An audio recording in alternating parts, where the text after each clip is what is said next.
question. A real challenge for policing, and I mentioned AI brings loads of productivity gains that should release staffing capacity. And we're not seeing our judicial system, if you like, or our files or defence statements full of Gen AI challenges at the moment. But I think it's fair to say, watch this space and let's see what happens in the future. And there is a huge burden on our digital forensic establishment at the moment, just in demonstrating to the regulator that they are competent and experienced in digital forensics, for example, let alone fingerprints, DNA, and conventional forensics. You can imagine then, therefore, if this does become ubiquitous in the law enforcement arsenal, that regulatory requirement will only grow and will be a significant challenge. And it's a whole new area, I think, of regulation. You know, the forensic regulator will look at this. I know that everyone involved in digital forensics nationally is looking at this at the moment. We've got a bit of time because we're not seeing it everywhere all at once. But now is the time to prep for it. And now's the time to bring in the expertise and the training and the requirements. And I will certainly be liaising with all the national bodies associated with digital forensics, for example, because I know they're looking into this space, as is the Home Office in the UK, as is the Crown Prosecution Service. But a near sight challenge for us, I think, Kevin. Good point. This is where I think traditionally policing needs to change a little bit, and how we work in partnership with the private sector is of crucial importance. So investigators, intelligence officers, you know, all police officers need to be, and probably are aware, particularly because they're very young nowadays, and you know, they are digital natives. They work in this space already. They need to be aware of the challenge of Gen AI in the law enforcement system. They need to be aware of how to detect it and to deal with it. But if we've got an off-the-shelf product or a company that can come in, has independently tested and can verify in a transparent, explainable, reliable and trustworthy way, this is how you operate to push all your digital evidence through this piece of software to highlight what is Gen AI and what is not. You know, I think that will be really helpful, but we're not there at the moment. And our experts within digital forensics will be looking at the first couple of cases that will be coming through as we speak with Gen AI in them. You're right. We always bleed sort of cybercrime experts, financial investigation experts, digital forensic experts, particularly in the AI, into the private sector, and that's where I think we've got to work on our partnership with the private sector a lot more effectively. And you know, it's a really challenging time for policing because there's no shortage of private sector providers that want to sell stuff into policing. And that's, again, where we need expertise around, okay, who is reliable? There are loads of brilliant companies out there who are doing good stuff for us. And then there's less, you know. There's also some who aren't. There's this phrase I came across recently called vaporware or slideware, which is, you know, companies that can tell cops, you know, we do this, we can do this, we can do this, and they'll just keep on going. Yeah, we can do anything. And then when you reach below the surface, you know, it's going to cost a fortune and none of it's tried and tested. So we need a load of wisdom in our contracts and procurement, our digital services departments, to understand who in the private sector really gets this, who really understands legitimacy, understands transparency, and who also understands the financial constraints that policing is operating within at the moment. And I say that as a chief constable working within a budget every year, going, how do I cope with these increases in licensing requirements from software companies, which are brilliant and provide real insight, but are expensive. And that's something that policing also needs to work with in an era where people want more cops, and we have to deal with increasing licensing costs across a whole plethora of providers. It's a real challenge for us.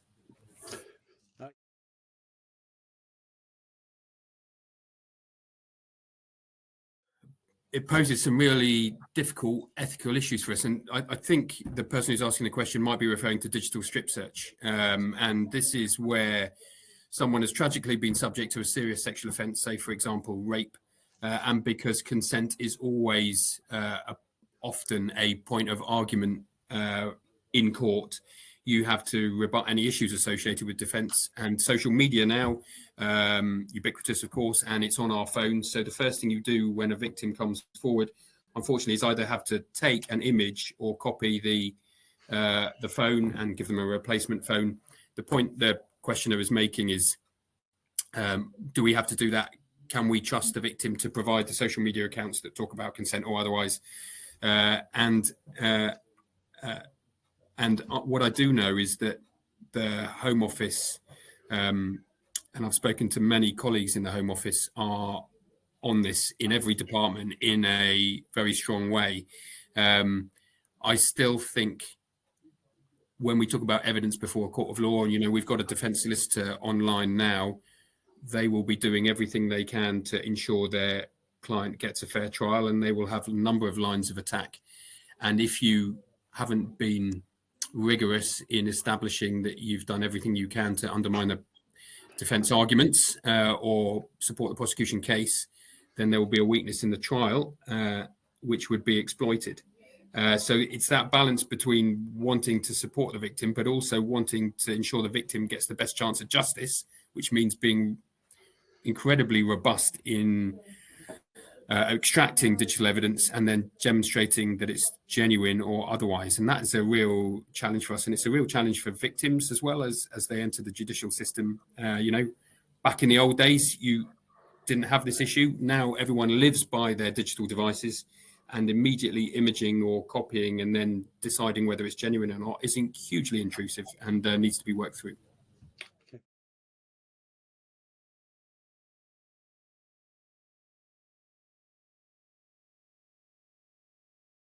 We have no judicial guidance, actually, yeah, and this is one of the big points we are all facing, yeah, in every court worldwide, yeah. The possibilities, yeah, and the framework where judges, defense lawyers, victim lawyers, everyone is working, is a very blurry one, and I think that this needs to be changed, yeah. Also, I'm very much aware that the UK is rather laid back and says, okay, we want to wait, we want to see how technology develops, and then we will adjust. I think that in particular when it comes to criminal proceedings, there need to be a more prudent step forwards to ensure that all our procedural rights, both of victims and defendants, are upheld. Yeah. That the integrity of evidence is upheld, that everyone has the possibility throughout the whole judicial sector to contribute, yeah, and that both sides, yeah, also victim and defendant, when it comes, for instance, to experts in AI, have access to it. And at the moment, this is definitely a guarantee which neither victim nor defendant can evoke. Yeah. So this is a big challenge, and I think that even if we are saying we don't want to over-regulate AI, and AI is developing so fast, so it's we can't regulate it to some extent, that's fine. But I think in intrusive areas like in criminal law, we need to have a bit of a stricter layer than maybe in other parts. Thank you. Claire, perhaps I can come to you on that one as well. It's more so with your Tech UK hat on. Have you got any thoughts around that? Yeah, I mean, I guess from our point of view, we look at it from the point of view of making sure that so our users are almost overwhelmed with data, so that there is just so much data to deal with. But anything that could end up in affecting a person and ending up in a justice outcome needs to clearly have that audit trail and transparency and auditability. So as we start to introduce AI, I think certainly from a legislative point of view, what we've found very useful is that certainly UK GDPR is that there's a lot of overlap actually. So if you think about data privacy, data minimization, all of those good principles, there is actually some really good legislation there already, which makes a lot of sense. So that's really useful. But in just previously, when our legal counsel was speaking, Natasha, she spoke about a code of conduct. And so what we're trying to do is bring together existing legislation and very much not reinvent the wheel. So if you think about CPIA compliance, GDPR, the ICO now have a really useful toolkit for AI, which I definitely recommend. And we have one eye on the EU AI Act. So there is actually a lot of existing legislation and good practice and principles that we can already follow and evidence. So I think even though the UK doesn't seem to be going hard down the legislative route yet and is taking more of a position in terms of establishing AI principles, I think there's a lot that is already in place. And so finally on the EU AI Act, the reason why it's really useful is because of the categorization between high risk and low risk. So for us, there are clearly some really strong efficiency gains for users as we start to introduce generative AI. And so, you know, it's all about having those guardrails in place, but then being able to kind of embrace the technology. So, yeah.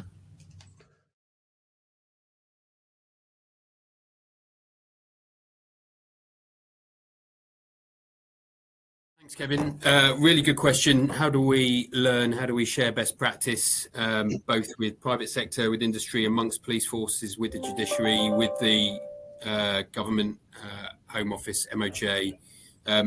We've got some brilliant artifacts within UK policing, like the College of Policing, and the College of Policing provide that learning.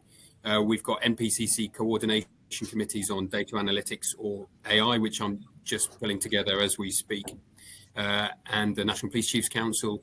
And all of these are vehicles through which we can learn and share best practice. I think it's a cliche, isn't it? But we have to make some mistakes. But the real risk is around legitimacy, and if we are going to use, for example, a forecasting AI model and we get that wrong, that is a significant challenge. And there's some space where we can make mistakes, productivity, for example, and then there's some places where we want to avoid as many as possible. So if I look at the UK's approach to facial recognition, it has been incredibly rigorous, independent, and working with all sorts of institutions and advisory groups.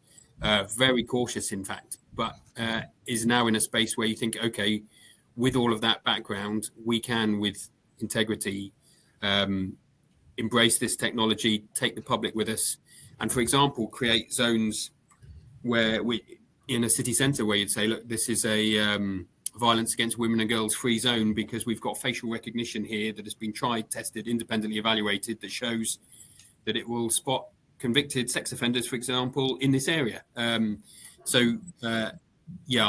As Claire said, high risk, low risk, appetite for mistakes and failure, that has to be calibrated accordingly.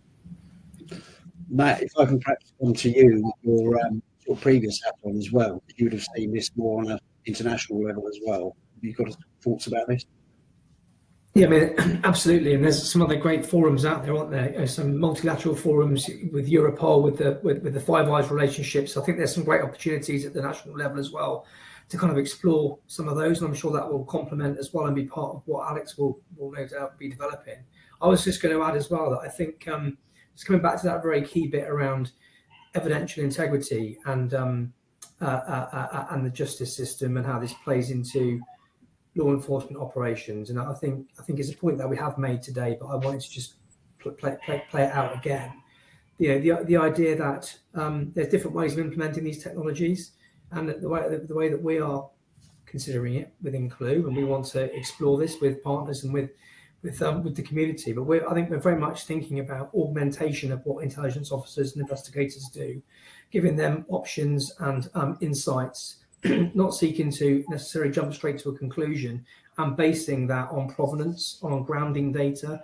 So, you know, a lot of large language models that you might use in a commodity sense, if you just use them on your phone, they give you an answer, but there's no provenance. They don't tell you how they've got that often.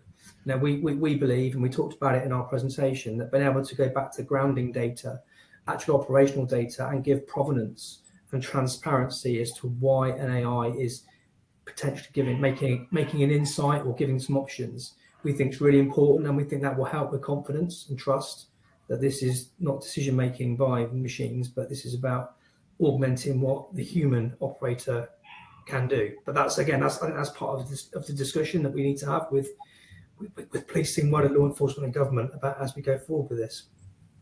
Great, thanks. Angelique, have you got anything you'd like to add to that? Yeah, I think there needs to be also with the technology companies, there needs to be a broad working together, and a broad collaboration across all our borders, and how we do it best. Because at the end of the day, I think the goal of all of us in here is to maintain the integrity of the evidence, because only then it will become credible and usable by everyone involved in our sector. Without the collaboration, we are all sitting in our silos, and we will not get the output, and also we cannot use the possibilities AI and the positive sides AI has. Great. Claire, did you have anything you wanted to add? Well, I guess, I mean, you mentioned the interoperability point. I think that is probably just the one thing I would reiterate. So we've talked about it a lot, and I've watched some the previous webinars as well. And I think that point about data quality is just really important. So, you know, on the one hand, generative AI can help with that. So there's lots of really good things that generative AI can do to help deduplicate and spot duplicates and things like that. But actually, I think in a policing context, we do need to be really aware of the fact that there is still a lot of data that is held in silo systems, systems that don't connect to each other. So actually, the ability for us to, or the industry and policing to leverage the data that it has, there's a sort of foundational aspect to it. And you know, having access to that data is really important. So I just wanted to reiterate that point, really, just to make sure that it's not forgotten in the whole kind of AI strategy. And I think as well, you know, historically, policing in the UK, and I know in other global jurisdictions as well, has been very slow in that interoperability side of things. Do you think that interoperability push, if you like, is going fast enough at the moment to accommodate the AI situation? Yeah, I think interestingly, so I've been on the working group for 4 years now, and I think over the last 12 months we've seen a marked sort of interest, and not just interest, but really good things happening at a senior level within policing. So of course there's challenges around each police force kind of makes its own decision in relation to buying technology, but actually there's some really good work going on, just to name a few. So PDS are creating an interoperability handbook. Paul Taylor's office and a few people have come together to create a police industry charter, and the number one point on there was interoperability. When Paul Taylor spoke at the beginning of these webinars, he talked about the importance of data, and I think he said something like, it's less about AI, it's more about the data. So I think there's definitely a real awareness of the importance of it as being such a foundational element. But you know, there's a lot still to do to make that actually a reality and make it possible for systems to connect to each other. And of course, that interoperability doesn't need to be just across police forces; it needs to be across the whole of the 100%. criminal justice sector, which again is another challenge in its own right. Yeah, that's true.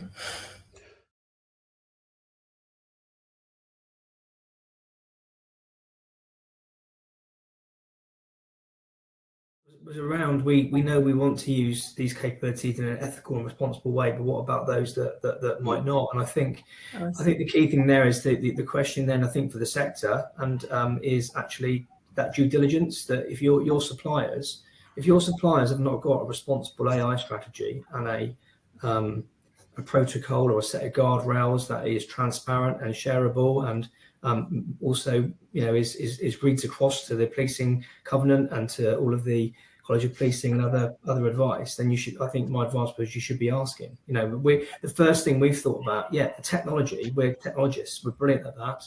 But the first thing that I think Claire was probably on Claire's mind was, do this right, do this properly, do this ethically, and let's create the guardrails and the standards that we can operate this within. So my kind of advice, I guess, would be, if you've got technology suppliers who are not operating in that way, that's possibly a good way to sort of work out where you know, the best place to go, maybe. I go somewhere to the answer.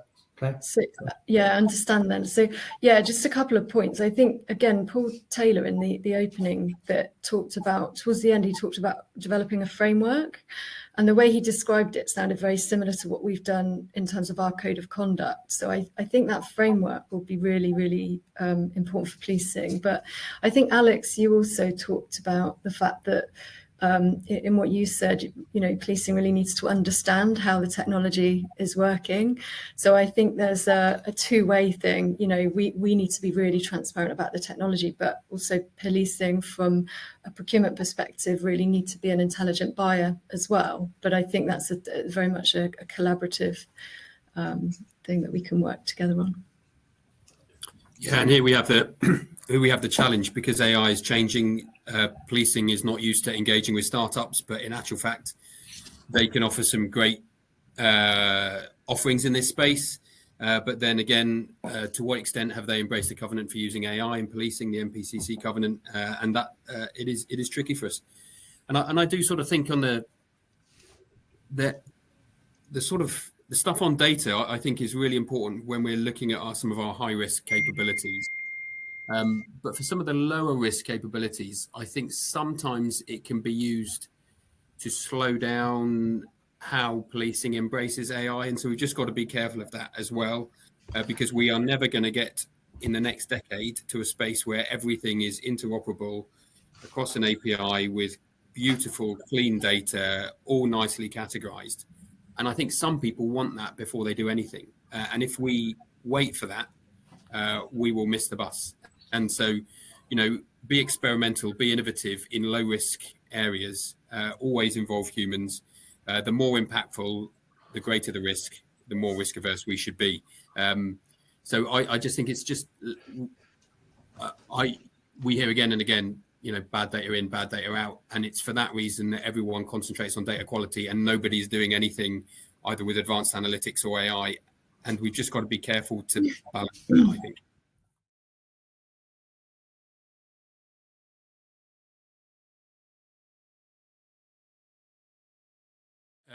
Yes, as there are developments, there are always sacrifices, aren't there? And we all know, for example, that the regulation of forensics has added a 25% workload onto digital forensics. If Gen AI takes off in the criminal justice space, either by use of criminals or us trying to work through how we spot deepfakes, etc., that is going to require assets. It's going to require money. It's going to require time. And as ever, you know, policing has changed over the last couple of 100 years.